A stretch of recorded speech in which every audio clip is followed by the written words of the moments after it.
good, y'all? It's your boy P.O. back with another one, man. Oh, hold on. And today, as y'all can see, we're watching Soft White Underbelly Fentanyl Addict interview. All right, Kelsey. Hello. Kelsey, where'd you grow up? Where are you from originally? Glendora. Suburb of LA. Yeah. Tell me about your family growing up.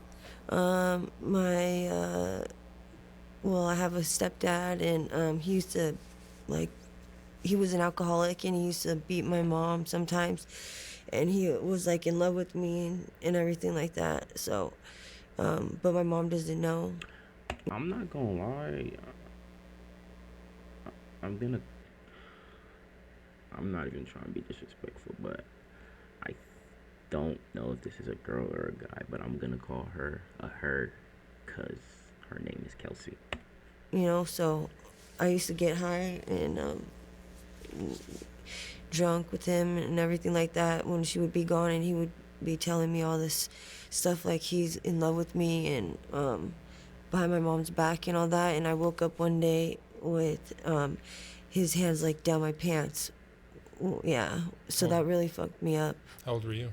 I was 14. Look at her teeth. Yeah. Were you an only child? I have a little sister. Yeah.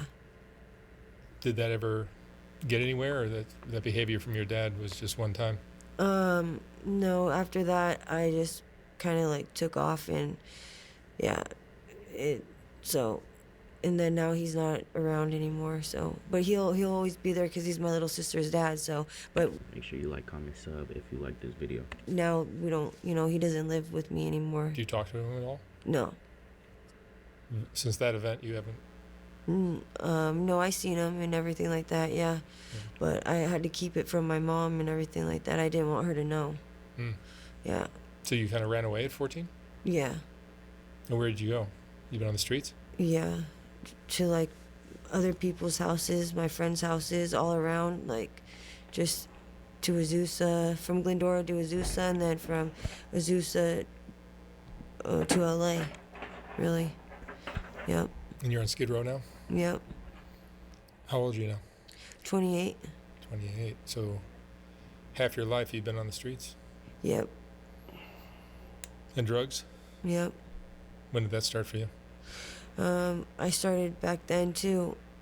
Started doing ecstasy and before this event with your dad, or after? No, but after. Yeah. I started doing drugs, but I did it because they were fun. I would party with all the high schoolers and everything. But I started doing, ecstasy, then coke, heroin, meth, and then now I do Fetty. Dang. Yeah. And now it's hard. Yeah.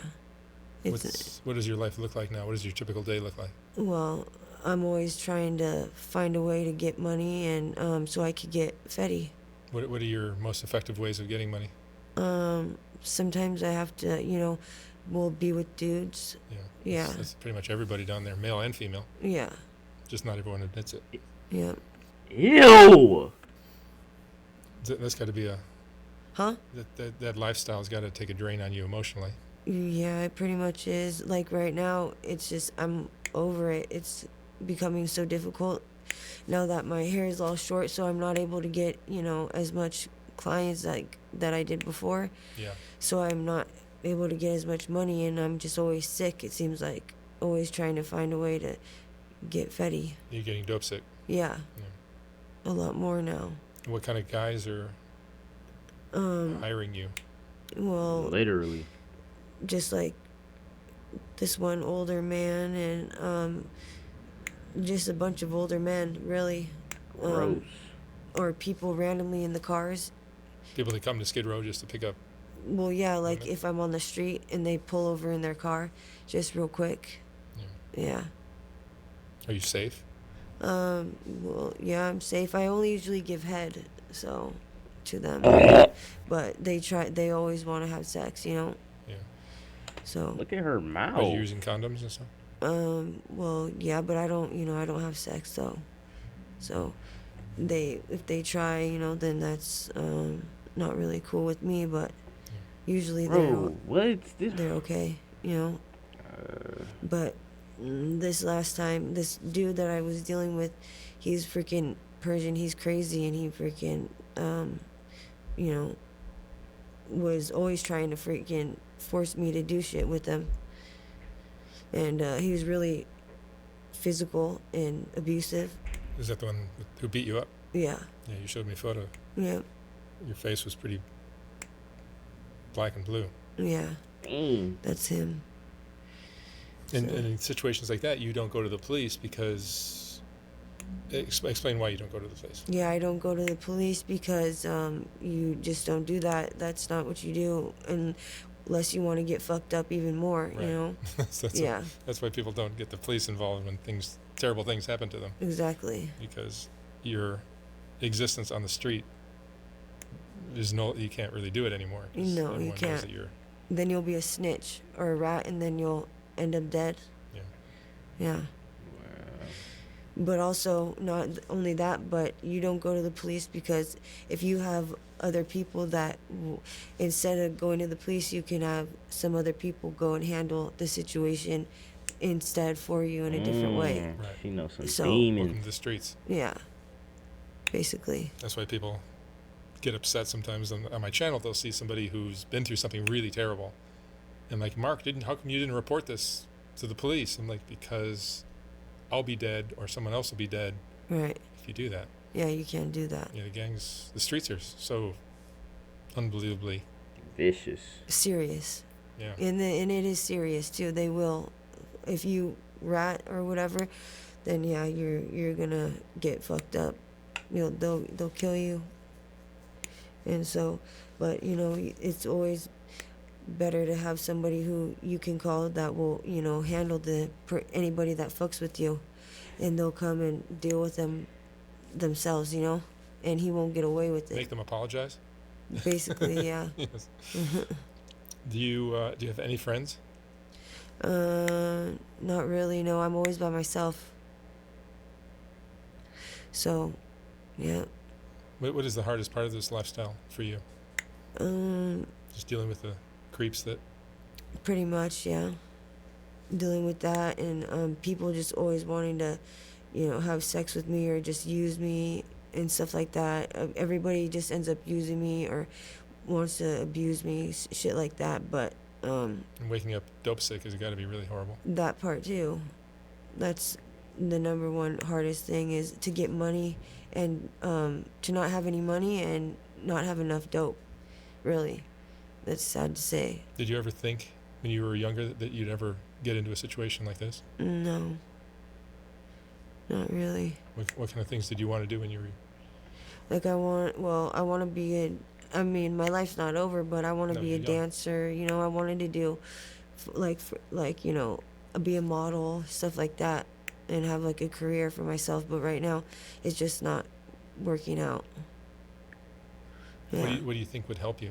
What would straighten your life out? Being able to have money and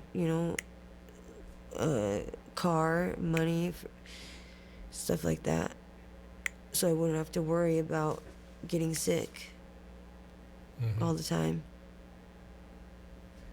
Yeah, and I've seen so many people just die from fentanyl. It's crazy. Every day. Yeah. Yeah, there's been 2 people I interviewed in the last couple of weeks who just died. Wow. Like within days Oh, after they did? They died. Just like a few days after I interviewed them. Exactly. Yeah, a lot of people. I've interviewed 8,000, so it's not like everyone's doing it, but just in the last week, in the last 2 weeks, there's been 2. And that's crazy. Yeah, I think I thought I was cutting my nails. these were both people who were screwing around with, I think, crack cocaine, and crack and fentanyl gets mixed up a lot. So if you Oh, happen to get some crack with some fentanyl, then you're basically a goner. exactly. You take a big hit of that fetty in that crack pipe, and And you're not used to it. Yeah, and you're dead. Yeah. So it's like expectable, sorta. You know what I mean? Have you OD'd? I OD'd one time. Yeah, I did. I died, and I turned blue for like 10 minutes, and then I came back to life. It was the worst experience ever in my life. Not with Narcan? No, they Narcan me. Oh, they did, yeah. Yep. Cause so when I woke up, I was a mess, and I didn't understand what was going on. I wanted to rip my veins out of my arm. It was horrible when I woke up. The recovery from the Narcan? Yeah, it was weird, the weirdest thing, and I didn't want to do. Then I learned I could, I see how easy it is just to die. You know what I mean? Just that quick with the fentanyl. It's serious. Like, you know what I mean? And then you take one hit and you're done, and it's real serious. Like, you will die, and it's that easy. Just a hit too much and you're dead. Like, and there's no coming back, and you're just. How do people even like start doing that? Like, knowing that it does this to you, bro. It's done, dead. What would you say is your biggest regret in your life?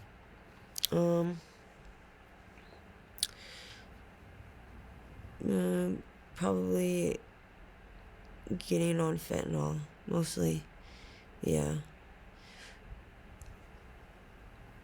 And your parents were using? No, my mom doesn't use, but they're all, like, my stepdad's an alcoholic, and my mom drinks and everything like that. So, yeah. Did you feel like this is something you inherited, maybe genetically, or do you think it's just you played around with drugs? No, this is something I do on my own. Yeah. You think it's just some decisions you made that led to this? Right. So. What emotions do you go through? Well, I used to be really depressed and everything like that, but now I do it, and like I do meth too and stuff, but I like to do meth to keep my body, like, in shape usually, Keeps you from falling asleep? Yeah, and that too. So how many nights will you stay up without sleeping? If I'm on the streets, I don't like to, I don't go to sleep, because you can't. If you go to sleep on the streets, then you're gonna end up robbed or, in a bad situation. Yeah. So I try to stay awake as long as I can. But how many nights has been the longest you've stayed up? Probably like weeks, maybe days, weeks, honestly. Without sleep? Yeah. Do you get a little crazy? No, not really. Cap. I'm not out there like that, but I mean, there's a lot of people that are like that out there. For sure. Yeah. I'm one of the, like, more normal ones, but my life is not that great. It's, difficult. Yeah. Yeah. You must be strong in order to go with 7 nights without sleep and keep it together. I guess so. What stresses you out? What do you fear most? None of her laughs this whole video have been real, bro. This is sad. At this point in your life? Well, that person doesn't come and try and fucking beat me up again, pretty much, and what was it over? well, they said that I stole $2,000, but I really didn't, and they just pistol whipped me and everything like that, and almost killed me. They were gonna shoot me, but I really didn't take the $2,000 though. So that's the part that doesn't make any sense to me. I guess he was just a hater. Yeah. What would you say is your greatest strength? Not being manipulated by men. That'll come in handy down here. Yeah. So. Is it difficult for you to sell yourself to people that you just really despise? I just can't think about it, you know what I mean? Or else I'll be, like, yeah. So it's like, if you made it this far, like up the video and sub, man. Like, it just grosses me out, but whatever, it's just, maybe it would be feeling different if I was having sex with them. Then I probably would feel a whole different way, like disgusted, and I don't know, it would be really hard, yeah. But since I'm only giving them head, it's not that difficult. But if they're all over my body, and, yeah, really hard. If you had your life to live all over again, what would you have done differently? Not get on drugs. Not Yeah, pretty Maybe much. picked a different stepdad. Yeah. Yeah. How do you think the streets has changed you? Um, it's not really that. It's not a bad thing, but it's not a good thing, you know. But it's made me, street smart in ways, and just it's not really that bad. Whenever I have money and stuff, then it's all good, you know. Mm-hmm. But other than that, it just kind of sucks because I was homeless for a long time and didn't have anything, you know. I'm just now barely getting back on my feet. So, Are you still hopeful for your future? yeah, definitely. Do you see that there's a possibility, though, that you might be down here for, you're 28 now, it could be 38 and 48 if you don't make a serious change? Yeah. I'm hoping not, but who There's knows? plenty of people of those ages that have been down here since they were teenagers. Yeah. But usually people end up dead, before they even get to those ages. So it's either that or I'll end up dead. So, you know, pretty much. What was your favorite memory from your childhood or your life? Probably in high school, during high school, partying. Really? With all the high school, the teenagers, like seniors and everything when I was Even a though that's what freshman got you there? and everything like that. I had a lot of fun back then. So escaping and probably doing things you shouldn't be doing. Back then, yeah. That's probably your favorite memory? Mm-hmm. Yeah, he don't like that answer. I don't either. Have you looked into getting housing? Yeah, I have. You think that would be the solution for some of your problems? Pretty much, yeah. It'd keep you out of danger, perhaps, but you'd still need to be making money somehow. Exactly. So I need to find a way that I can make money regularly, and then I'll be okay, I guess. Kelsey, what would you say is the most important lesson you've learned in your 28 years? Not to trust anyone. Wow. Yeah. I hear that a lot from people in your situation. That's the most common. Yeah, don't trust anybody Answer. out there because they're just playing games. They're just out to get you. So. Is it hard to be a good person when everyone around you is a snake? Sorta, yeah. But I'm doing it. Yeah. All right, Kelsey, thank you so much for sharing your story. Okay, thank you. Wish you lots of luck. Yep. Thank you. Good luck to Kelsey, man. I hope she could turn her life around for real. We gonna watch this next. This guy looks like Mr. Clean. Look at him. But hey, man, y'all be safe out here, bro. Make sure you do all that good stuff, bro. I don't gotta tell you. It's your boy P on. I'm gone.